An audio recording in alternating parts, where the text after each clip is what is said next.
graça do nosso Deus esteja sobre as nossas vidas mais uma vez. Estava ali ouvindo essa canção e me lembrando de uma história que certa vez eu li, de um pregador que ministrava pelo sul da Inglaterra. E depois de uma reunião pela manhã, ele foi convidado por uma família para que ele pudesse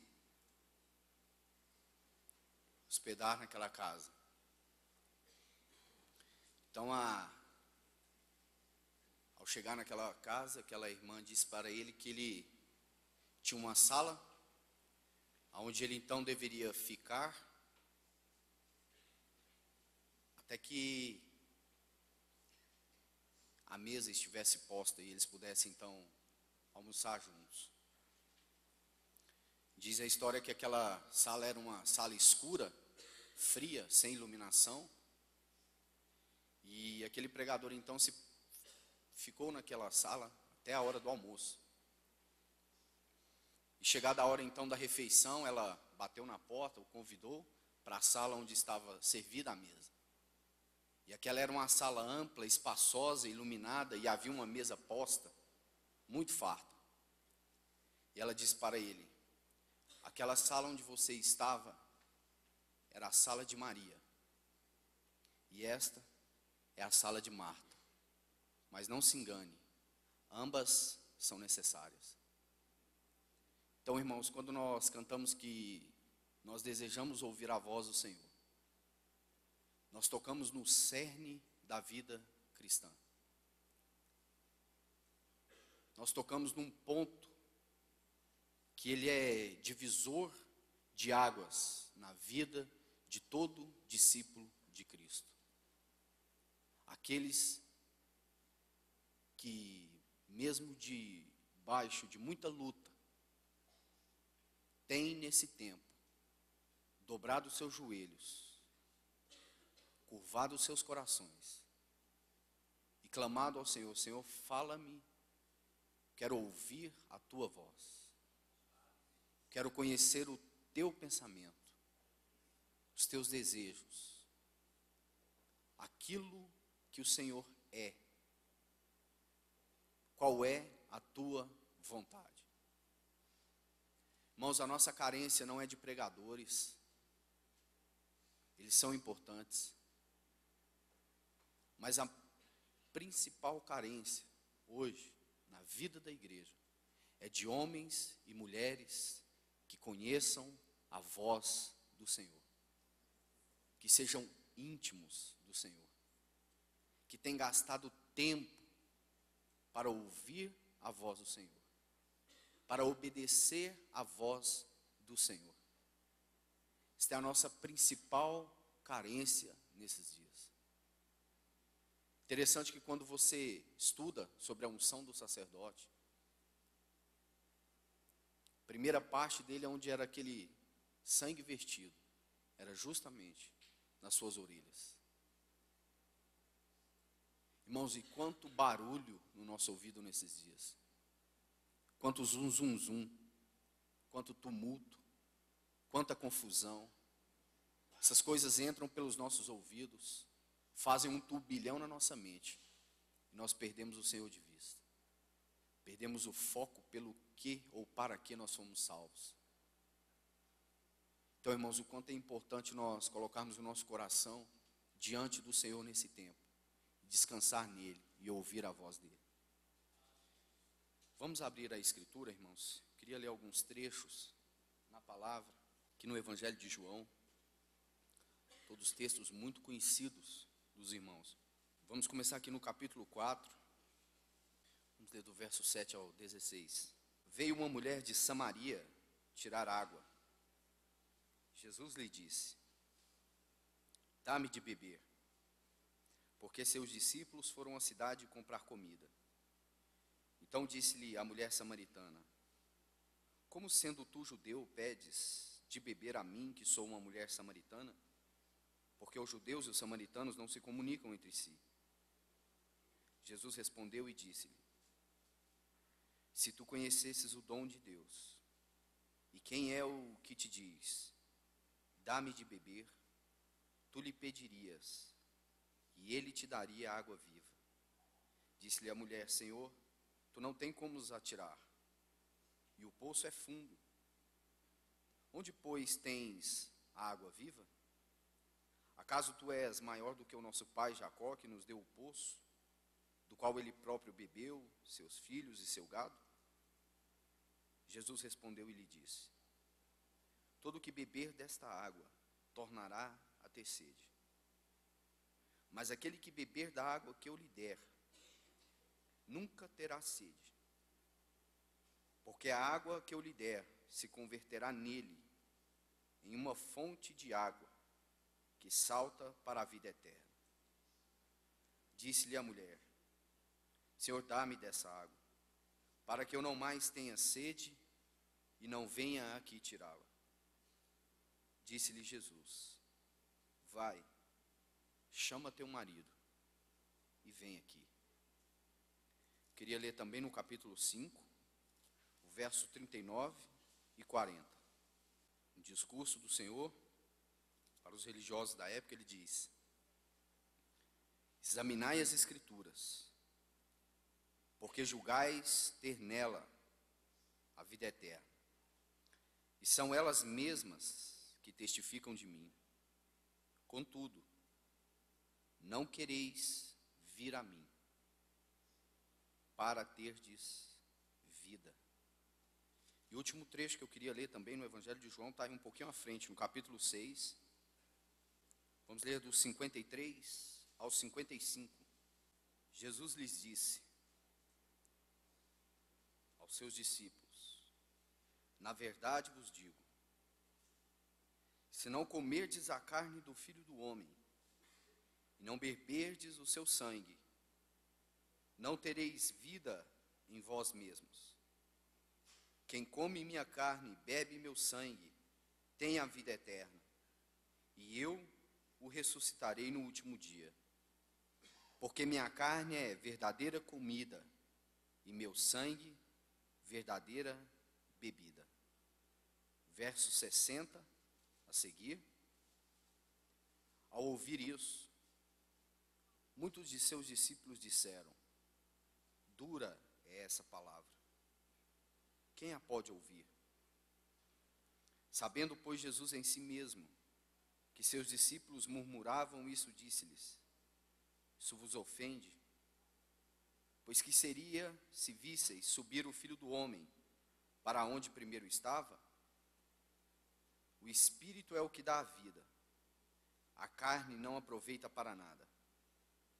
As palavras que eu vos disse são espírito e vida.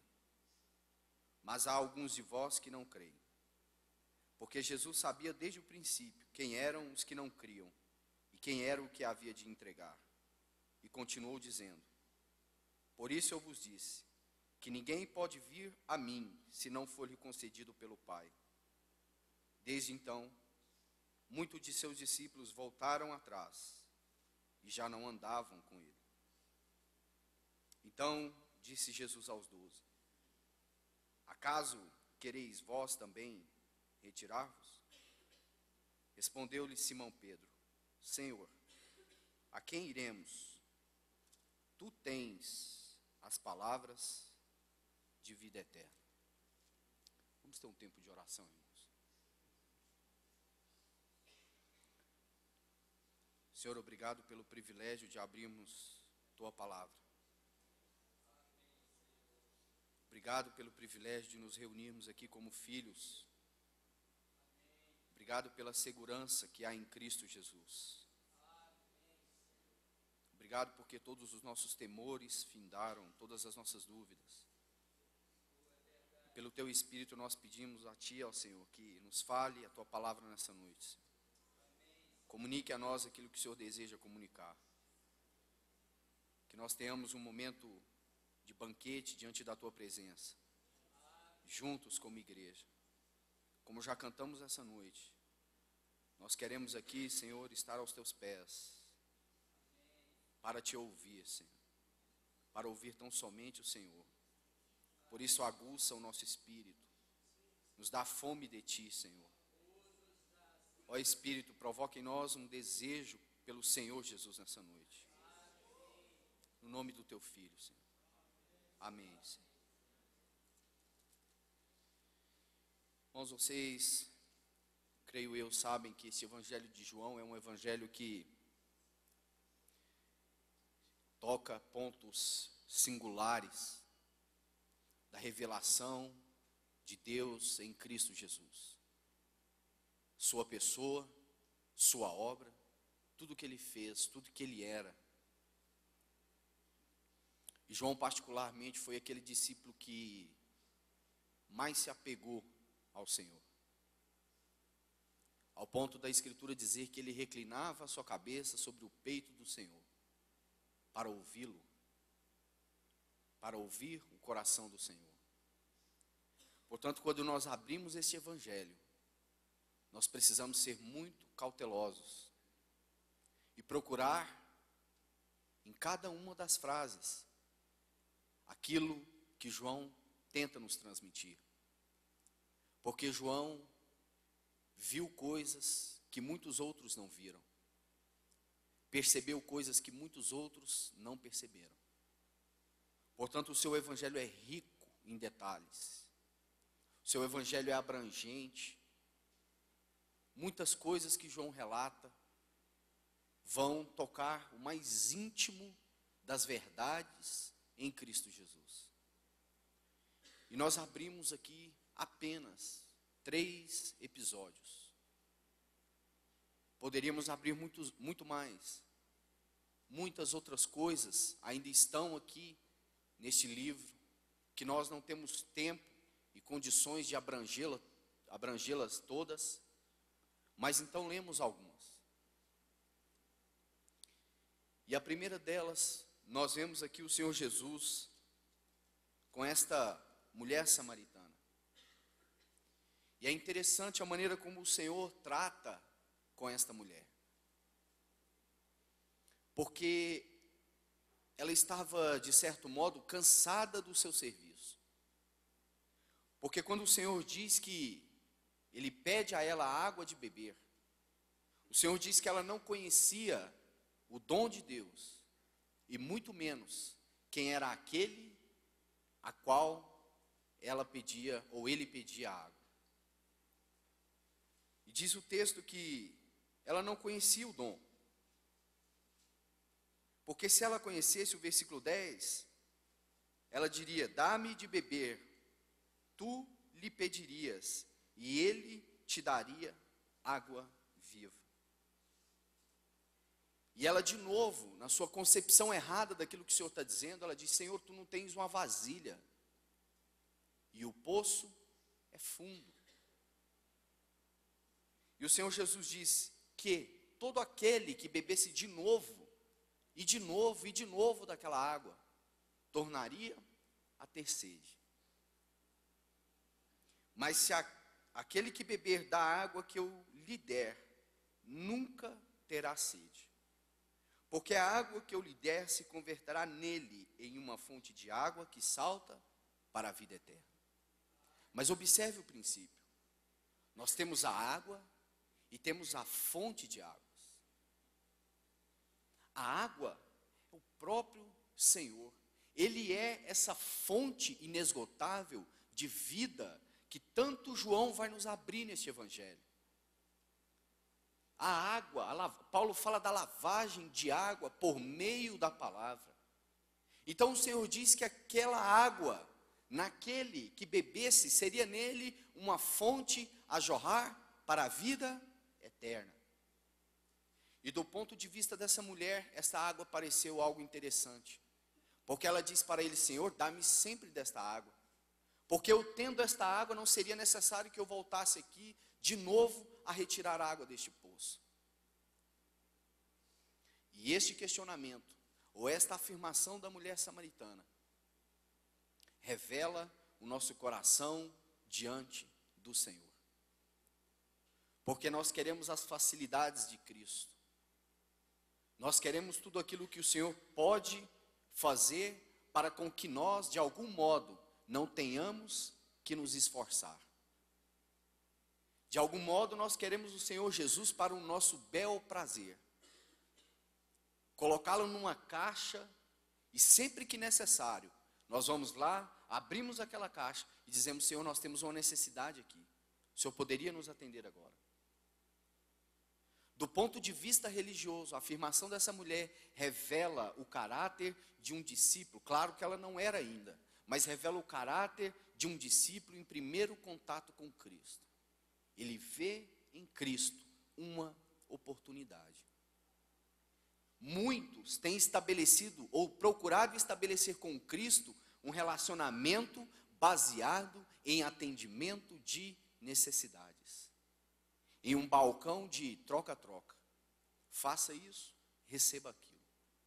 Senhor, me dê sempre dessa água, porque caso eu tenha essa água, eu não vou precisar voltar aqui, não vou ter que fazer esse trabalho difícil que demanda esforço.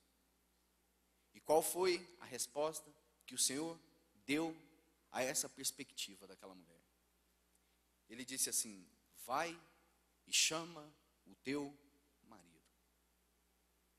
Um comentarista diz, colocando uma outra palavra que tem o mesmo significado: vem e traz consigo o teu passado. Qual o uso que essa mulher pretendia fazer com o nosso Senhor? Será que em algum momento, na mente dela, ela achou que o Senhor Jesus, o autor da vida, o Verbo de Deus, aquele que não foi criado, que não conhece começo e nem fim, aquele que existiu com Deus antes que houvesse mundo, antes que houvesse coisas criadas, será que ele se limitaria àquela simples perspectiva?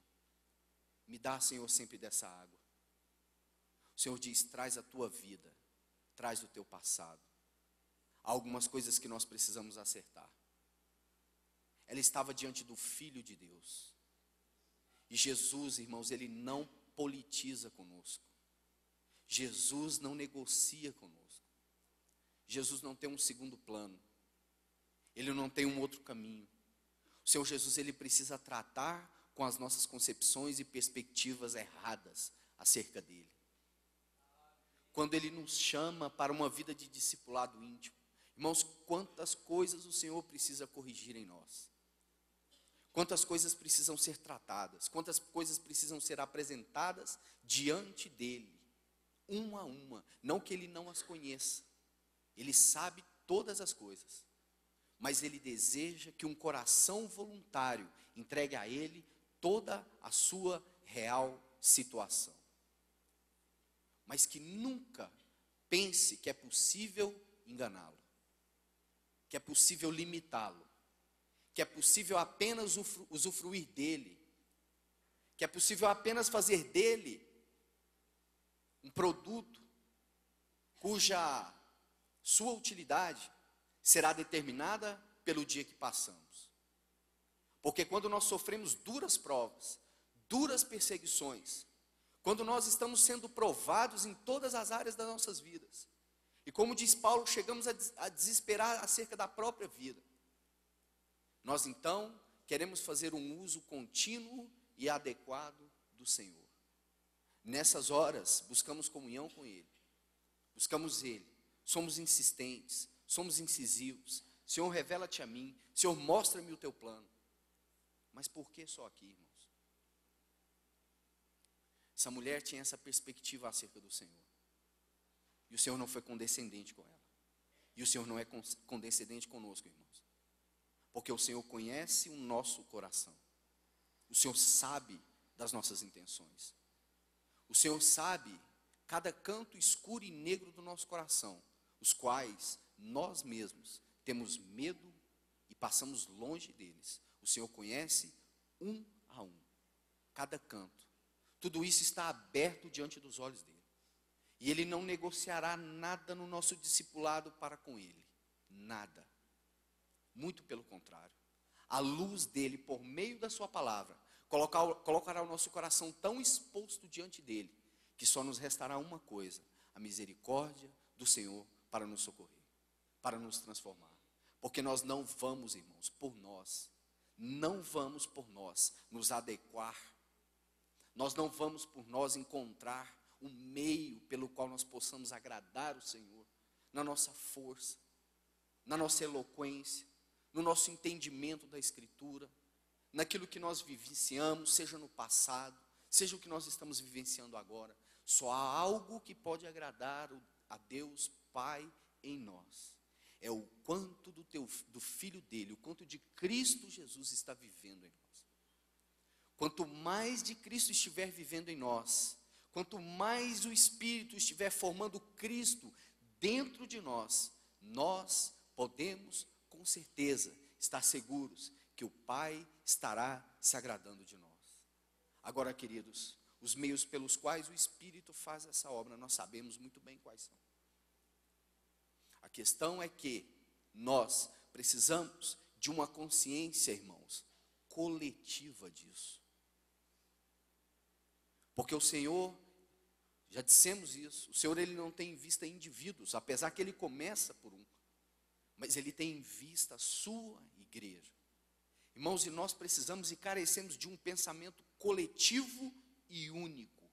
Como Paulo escreve aos Filipenses: tende em vós o mesmo sentimento, a mesma disposição, o mesmo parecer que houve também em Cristo Jesus.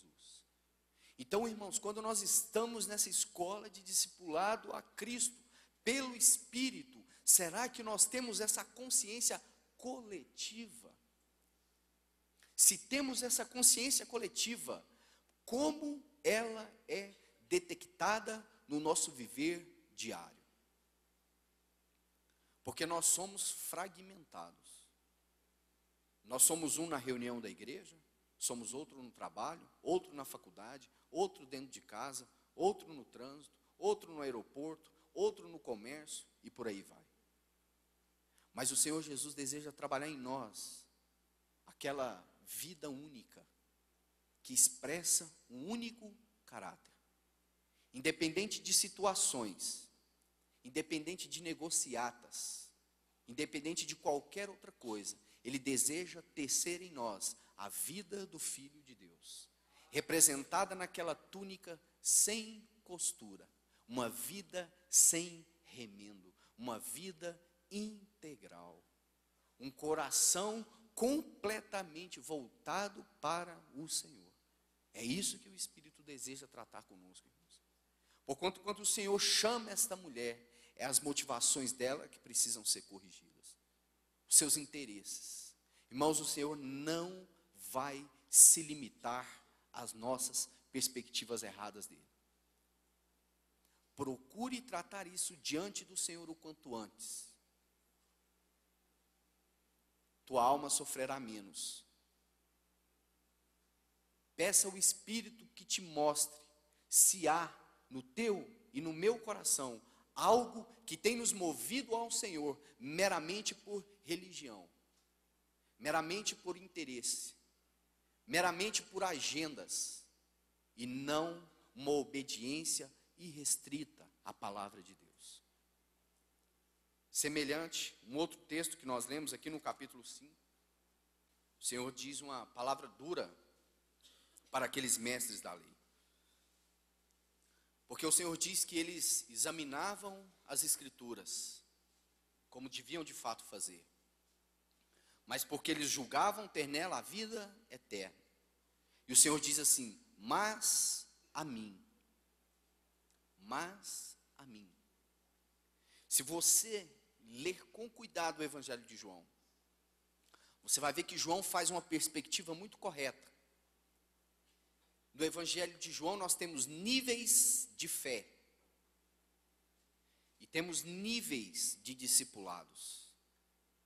João narra que haviam discípulos e discípulos, que uns creram e que outros creram. João tem essa certa perspectiva, porque em determinado momento, depois nós vamos voltar no capítulo 6, nós vamos ver que alguns dos discípulos, alguns daqueles que estavam andando com Cristo, resolveram voltar atrás, deixá-lo. E é interessante, irmãos, Se eu não me engano, foi Agostinho que comentou acerca do Evangelho de João. Ele diz assim, que o Evangelho de João é uma lagoa muito grande, aonde um elefante pode tomar banho livremente, e uma criança também pode tomar banho numa pequena poça que lhe dê pé. Agora ele diz que há um problema muito grave. É quando nós, que somos elefantes, queremos tomar banho numa pequena poça. E esse é o risco que nós corremos na vida de discipulado a Cristo. Quando nós queremos, como grandes elefantes, tomar banhos em pequenas poças. Irmãos, o Senhor Jesus, Ele tem uma riqueza insondável. Se tem algo na tua mente nesse tempo que tem dito que você tem conhecido já o Senhor, e de certa forma o teu coração não tem se comovido mais a Ele, não tem tido fome dEle, desejo dEle, não tem tido anseio por Ele, por vê-lo, por crescer nele, por vê-lo formado dentro de ti, saiba, você encontrou o pior lugar dessa terra, o bom lugar em Cristo. Irmãos, eu acho que o pior lugar dessa terra não é o mundo. Eu acho que o pior lugar dessa terra é o lugar bom em Cristo Jesus. Porque nós precisamos avançar, irmãos. Porque como diz o escritor aos Hebreus, como nós vamos escapar se negligenciarmos esta tão grande salvação? Como nós vamos escapar se nós negligenciarmos essa tão grande salvação? Se calcarmos de novo os pés do Filho de Deus, do Cordeiro Santo de Deus. Aquele escritor chega a dizer assim, o que se fará? Já não resta sacrifícios mais pelos pecados, porque eles participaram do dom celestial, conheceram o Espírito, provaram os poderes referentes à era vindoura. Que sacrifícios ainda seriam necessários nessas circunstâncias? Diz o escritor, coisa terrível, fogo e expectação de fogo. Portanto, irmãos, o nosso coração precisa ser sondado pela palavra, dia após dia. Porque muitos cristãos estão achando que este mundo é um parque de diversões. Muitos cristãos estão achando que este mundo é um lugar de estadia, que daqui nós não vamos sair para lugar nenhum. Irmãos, ou nós estamos caminhando com o Senhor, ou nós estamos parados. Não tenha dúvida disso. E aqui o Senhor diz essa afirmação severa, porque às vezes, irmãos, às vezes, nós estamos fazendo tudo, às vezes nós estamos cumprindo com tudo, às vezes nós estamos sendo até mesmo corretos, segundo a palavra de Deus, nas nossas intenções e nas nossas motivações. Mas o que interessa não é o quanto nós estamos produzindo, é o quanto de Cristo está sendo formado em nós, é o quanto de Cristo nós conhecemos. Porque pode ser que muito de Cristo tenha sido formado na vida de um irmão, e pode ser que outro esteja fazendo muitas coisas para o Senhor, sem a devida medida de Cristo em si. Porque, irmãos, nós em primeira instância não fomos chamados a fazer coisas para Deus. Nós não fomos salvos com esta perspectiva em vista. Claro, a obra do Senhor, o serviço aos santos, tudo isso tem o seu devido lugar. Mas, queridos, que lugar ocupa Cristo na nossa vida? Que lugar ocupa Cristo no nosso cristianismo? Que lugar ocupa Cristo no nosso viver cristão? Será que é domingo às 18 horas? Será que esse é o lugar que Ele tem encontrado no nosso coração? Será que é esse o tempo que nós temos então que oferecer a Ele? Será que é isso mesmo? Será que nós estamos corretos nas nossas motivações? Ou será que pelo Espírito nós temos sido chamados a uma vida totalmente voltada para o Senhor? Irmãos, porque não se precipite. Tudo nesse mundo parece e está prestes mesmo a ruir. Irmãos, saibam de uma coisa: o que os concílios, o que a Europa procura, essa guerra que está aí às portas, irmãos, ninguém tem resposta e solução para isso. Ninguém. O Senhor Jesus diz que nós somos a luz do mundo. Só há resposta em Cristo, irmãos, por meio da tua igreja nessa terra. Só há um lugar de paz nesse exato momento. Quando tudo no mundo parece ruir, irmão, aonde nós estamos? Nós estamos em Cristo Jesus, desfrutando de paz eterna, de reconciliação sem fim. Estamos justificados de todo o pecado, de toda acusação. Estamos diante da sua mesa, queridos, e tudo lá fora parece que não tem solução. Mas como anda o nosso coração, irmãos? Nós que recebemos o Espírito, nós que somos habitados pelo Espírito eterno de Cristo Jesus, onde nós estamos? Em que ponto chegamos? Para onde estamos indo? Será que estamos abraçando o Senhor? Será que desejamos o Senhor? Ou será que nós estamos perdidos nas coisas de Deus, sem Deus? Irmãos, quanto que o Senhor precisa corrigir a nossa vida cristã hoje, o nosso discipulado ao Senhor, irmãos, porque o Senhor está edificando uma noiva para o seu filho. Diz a palavra que ela é sem mácula, ela é sem ruga, ela não tem mancha. Irmãos, nós precisamos orar para que o Espírito Santo tenha misericórdia e purifique o nosso coração, limpe o nosso coração, para que Ele nos aproxime mais de Cristo, para que Ele nos traga mais para perto, para que Ele nos ganhe mais para o Senhor, para que menos barreiras existam entre nós e o Senhor, para que nós, pelo Espírito, tenhamos motivações corretas de nos posicionar pelo Senhor, por Ele, e não apenas desejar as coisas dEle, os sinais dEle, aquilo que Ele faz, mas Ele mesmo, como o Senhor da nossa vida, como o Senhor da igreja, como o cabeça da igreja, como aquele que tem tudo nas suas mãos, aquele por quem tudo foi feito, por meio de quem nada do que foi feito se fez, sem Ele nada do que foi feito se fez. Então, irmãos, o Espírito precisa nos trazer para o Senhor nesse tempo, nos tirar de nós, irmãos, que coisa terrível, irmãos, porque às vezes saímos da religião, saímos da denominação, saímos dali, saímos daqui, mas não saímos de nós. O nosso ego está aí, e achamos que o Senhor vai continuar nos aceitando assim, achamos que o Espírito vai arrumar um meio de tratar essas questões conosco, irmãos. Não, o Senhor é sério, o Senhor é santo, e Ele exige de nós que nós tenhamos esta consciência, porque senão nós vamos enganar a nós mesmos.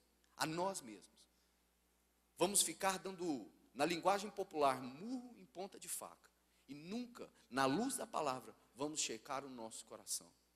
E o último texto que eu li aqui em João, no capítulo 6, você sabe que aqui o Senhor Jesus, nesse capítulo 6, Ele faz muitas afirmações, e essas afirmações, elas provocaram muita confusão por parte dos judeus e dos fariseus, porque Ele afirmava ser o Filho de Deus, Ele afirmava que o Pai dava testemunho acerca do seu Filho, e Ele diz nesse capítulo que tudo que Ele fazia de acordo com aquilo que Ele ouvia. Mais uma vez. Irmãos, eu tenho me sentido desafiado nesse tempo a encontrar, no meio do tumulto desses dias, um lugar onde possamos ouvir a voz do Senhor. Quem sabe, possamos começar com meia hora do nosso tempo, e assim gradativamente avançarmos, à medida que o Senhor nos permitir, mas dar este primeiro passo, porque o Senhor precisa falar conosco, mas para que Ele fale conosco, é preciso que nós venhamos nos aquietar do nosso dia a dia, dos nossos afazeres. Não vai ter problema nenhum, irmãos, se os serviços domésticos ficarem um pouco atrasados, ou se o almoço sair um pouquinho mais tarde. Ele vale mais que tudo isso. E aqui no capítulo 6, ele diz que ele era o pão da vida. E ele diz no versículo 54, que quem come a minha carne e bebe o meu sangue, tem a vida eterna. E eu ressuscitarei no último dia. Porque minha carne é verdadeira comida e meu sangue verdadeira bebida. Quem come minha carne e bebe meu sangue permanece em mim e eu nele. Assim como o Pai que vive me enviou, eu vivo pelo Pai. Assim, quem de mim se alimenta, por mim viverá. Irmãos, quantas palavras o Senhor está aqui dizendo. E Ele não está aqui usando superlativos apenas. Ele está dando um testemunho claro, verdadeiro, sincero. Ele diz que a sua carne é verdadeira comida e que seu sangue é verdadeira bebida. Portanto, trate com as suas perspectivas naturais. Significa que tem uma bebida falsa e tem uma comida falsa. Porque esta comida a qual nós comemos, que o Senhor nos dá, o Senhor nos deu, é uma comida que tem um fim em si mesma. Mas há uma comida e uma bebida que tem efeito para a vida eterna. Que fala de coisas superiores. E ele diz que quem come a minha carne e bebe o meu sangue, permanece em mim. E o versículo 58, ele diz: este é o pão que desceu do céu. Não como vossos pais comeram o maná e morreram. Quem comer deste pão viverá eternamente. Sabe o que ele está dizendo, irmãos? Que para que essa vida eterna pudesse por nós ser desfrutada, o pão do céu deveria ser enviado. Porque nós precisávamos de uma comida verdadeira e de uma bebida verdadeira. Porque nós estávamos mortos. Segundo Paulo escreve, nos nossos delitos e pecados. Mas Deus, sendo rico em misericórdia, nos deu o pão do céu, a comida verdadeira e a bebida verdadeira. E ele prossegue dizendo essas coisas. E alguns discípulos, ao ouvir isso, disseram assim: dura é esta palavra. Por que eles disseram isso, irmãos? Porque as suas perspectivas naturais estavam destruídas. Suas perspectivas religiosas estavam todas em xeque. Afinal de contas, houve uma época no caminhar do Senhor aqui que era muito interessante seguir aquele homem ao qual o mar obedece a sua voz. Demônios são expelidos, enfermos curados, mortos ressurgiam. E era muito interessante andar do lado de Jesus. Mas o Senhor Jesus prova os corações. Ele não permitiria que aqueles discípulos seguissem naquela obstinação. Não.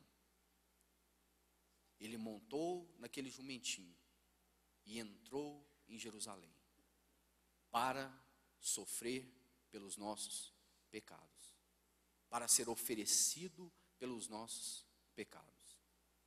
Por isso eles disseram: dura é esta palavra, porque ela mexe com toda a perspectiva natural que temos acerca do Senhor. Afinal de contas, o que temos comido nessa terra, o que temos bebido nessa terra é muito bom. Mas isto é apenas uma parábola. Nós precisamos avançar para aquilo que é verdadeiro. Irmãos, quando nós abrimos a palavra, lemos ali em Gênesis, na divisão que houve entre Ló e Abrão. Você se lembra? Diz a Bíblia que Ló olhou a campina do Jordão.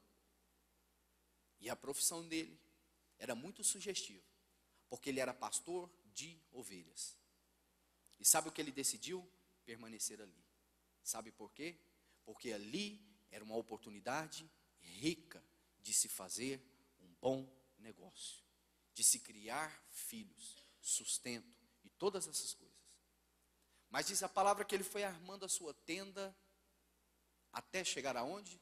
Sodoma e Gomorra. E quando falamos essas frases, achamos que Sodoma e Gomorra sempre há aquela questão dos pecados de área moral. Mas Ezequiel 16:49 diz que a sementinha que frutificou em toda aquela depravação moral naquelas cidades tinha 3 características. Ezequiel 16:49: soberba, fartura de pão e muita ociosidade. Irmãos, como essas 3 frases descrevem os dias que nós estamos vivendo. Se parece muito com o quadro que nós encontramos em Laodiceia, uma igreja que diz estar abastada e não conhece o seu verdadeiro estado, sua verdadeira condição. E ele diz assim, versículo 62, 61 ele diz: os discípulos murmurando, e disse-lhes isso vos ofende? Pois que seria se visseis subir o Filho do homem para onde primeiro estava?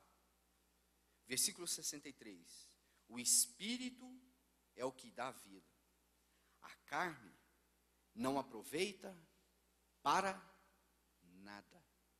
Não há reciclagem que dê jeito, nem curso, nem seminário, nem livro de autoajuda, palestra nenhuma consertará o problema. Irmãos, vamos parar de ficar remendando aquilo que Cristo destruiu na cruz do Calvário, a saber, o velho homem, o Adão, toda essa criação velha. Deixemos-los onde ele deve realmente estar, na cruz do Calvário. Não vamos ali tentar remendar nada, porque o Senhor o destruiu. E aí ele diz assim, versículo 64, mas há alguns de vós que não creem, porque Jesus sabia desde o princípio quem eram os que não criam e quem era o que o havia de entregar.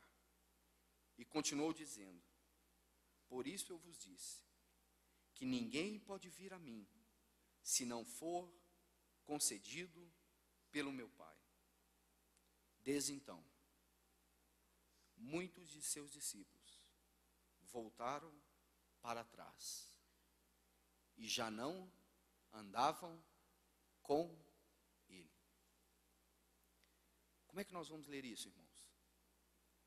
Por acaso aí está escrito que os discípulos não criam mais nele? Muitos discípulos já não andavam com ele. Lembra que eu disse para vocês? João, ele coloca níveis de discípulos. Há discípulos e discípulos. Quando eles ouviram essas coisas, muitos discípulos que creram nele, já não andavam com ele. Versículo 67, disse Jesus aos 12, acaso quereis vós também retirar-vos? Depois de uma palavra tão dura que o Senhor os disse, agora o Senhor chega para eles de forma mais íntima, como que dizendo, não é esta também a posição de vocês? Quem sabe vocês já chegaram no melhor lugar.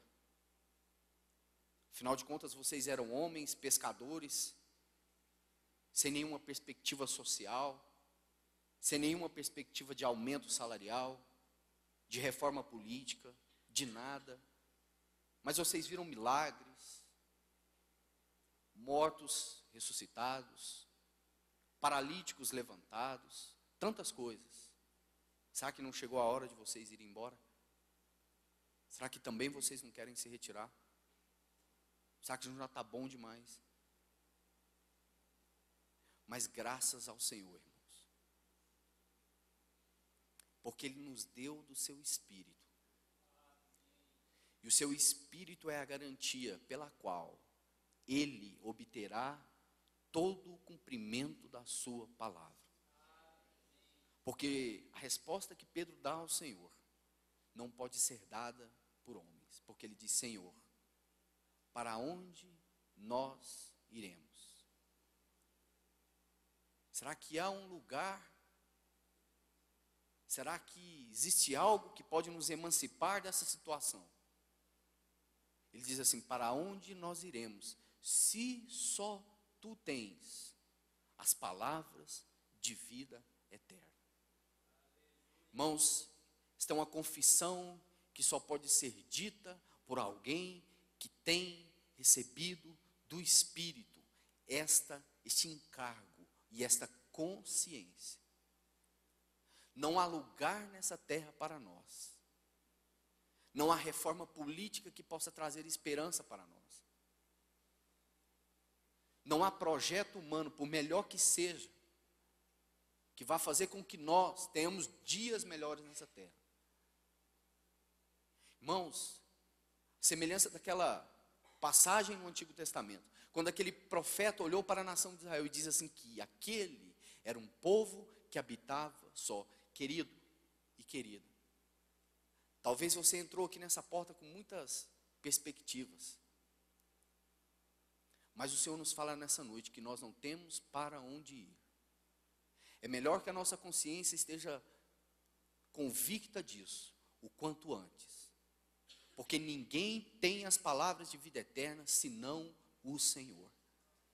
E esse mesmo João, quando ele escreve Apocalipse, no capítulo 14, ele diz assim, falando daqueles 144 mil, esse número representativamente profético dentro daquele livro, diz que eles eram homens puros, eram castos, que não se contaminaram com mulheres, mas tem uma característica ali, que é muito singular.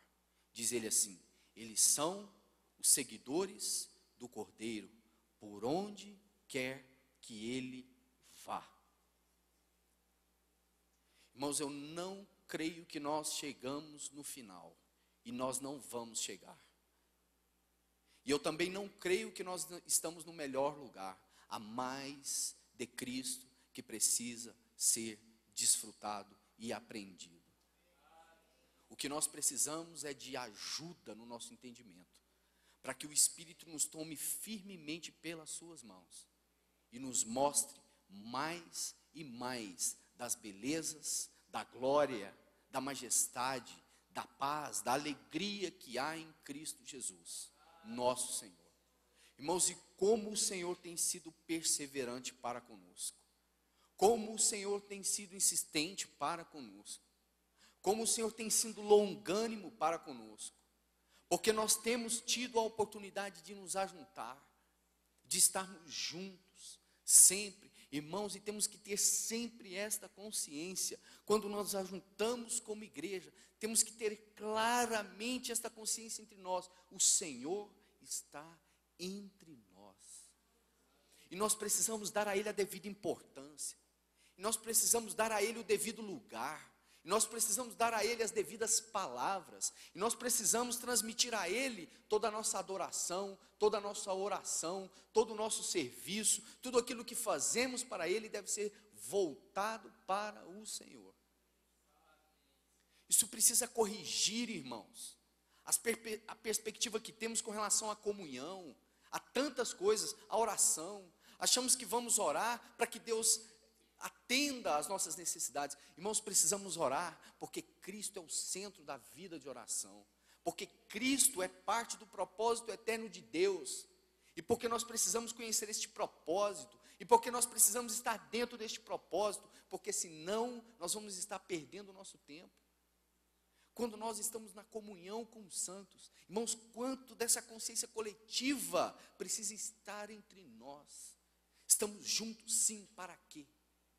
E por quê?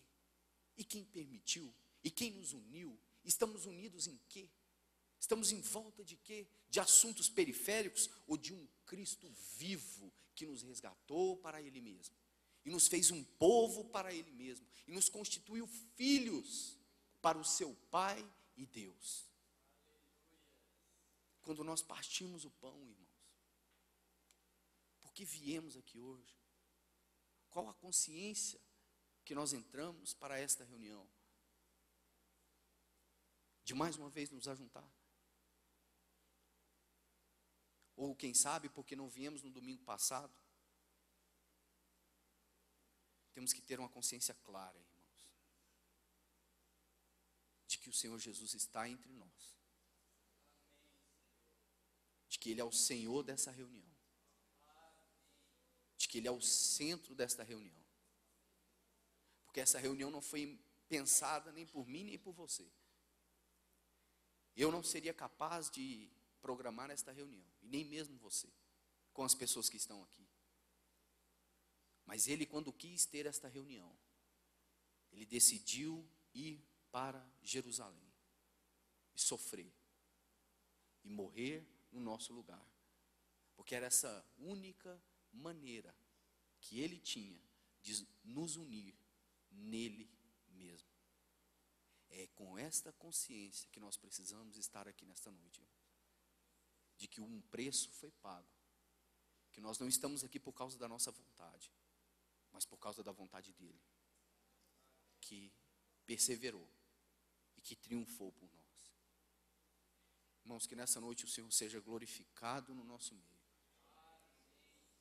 que Ele receba toda a nossa adoração, toda a nossa devoção, que tudo aquilo que nós possamos orar a Ele nessa noite, cantar a Ele nessa noite, dizer a Ele nessa noite, possa magnificar a beleza da sua decisão de morrer no nosso lugar. Que o Senhor Jesus nessa noite seja exaltado no nosso meio.